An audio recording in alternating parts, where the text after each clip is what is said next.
ISLന്റെ 10ാം സീസണിന്റെ രണ്ടാം ഘട്ട മത്സരങ്ങൾ നീണ്ട ഇടവേളയ്ക്ക് ശേഷം തുടക്കം കുറിച്ചിരിക്കുകയാണ്. ആദ്യ മത്സരത്തിൽ ജംഷഡ്പൂർ നോർത്ത് ഈസ്റ്റ് യുണൈറ്റഡ് സമനിലയിൽ പിരിഞ്ഞു. രണ്ടാം മത്സരം ഇന്ന് FC ഗോവയും ഹൈദരാബാദ് FCയുമായി നടക്കും. കേരള ബ്ലാസ്റ്റേഴ്സിന്റെ ആദ്യ മത്സരം നാളെ ഫെബ്രുവരി 2-ന് ഒഡീഷ FCയുമായി അവരുടെ തട്ടകത്തിൽ വെച്ചാണ്. ISLൽ ഇരു ടീമുകളും ഇതുവരെയും 21 മത്സരങ്ങളിൽ ഏറ്റുമുട്ടിയപ്പോൾ മുൻതൂക്കം കേരള ബ്ലാസ്റ്റേഴ്സിന് തന്നെയാണ്. 9 മത്സരങ്ങളിൽ ബ്ലാസ്റ്റേഴ്സ് വിജയിച്ചപ്പോൾ 5 എണ്ണത്തിൽ മാത്രമാണ് ഒഡീഷയ്ക്ക് വിജയിക്കാൻ സാധിച്ചത്. 7 മത്സരങ്ങൾ സമനിലയിലും കലാശിച്ചു. ഈ സീസണിൽ ആദ്യ മത്സരത്തിൽ ബ്ലാസ്റ്റേഴ്സിന്റെ മൈതാനത്ത് 1-നെതിരെ 2 ഗോളുകളുടെ വിജയം കൈവരിക്കാൻ കൊമ്പന്മാർക്ക് സാധിച്ചു. എന്നാൽ പിന്നീട് അങ്ങോട്ട് സെർജിയോ ലൊബേറയുടെ നേതൃത്വത്തിൽ ശക്തമായ ഒഡീഷ FCയാണ് ISLൽ കാണാൻ സാധിച്ചത്.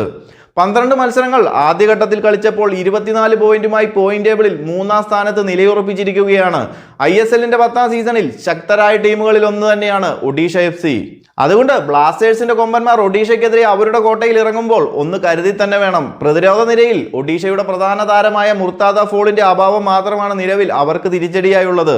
എന്നാൽ കേരള ബ്ലാസ്റ്റേഴ്സിനെ സംബന്ധിച്ച് താരങ്ങളുടെ പരുക്ക് തന്നെയാണ് ഏറ്റവും വലിയ പ്രതിസന്ധി. അതുകൊണ്ട് തന്നെ ബ്ലാസ്റ്റേഴ്സ് പരിശീലകൻ ഇവാൻ യൂക്കോമനോവിച്ച് ഒഡീഷയ്ക്കെതിരെ കൊമ്പന്മാരെ ഏത് രീതിയിൽ അണിനിരത്തുമെന്ന് കാത്തിരുന്ന് തന്നെ കാണാം.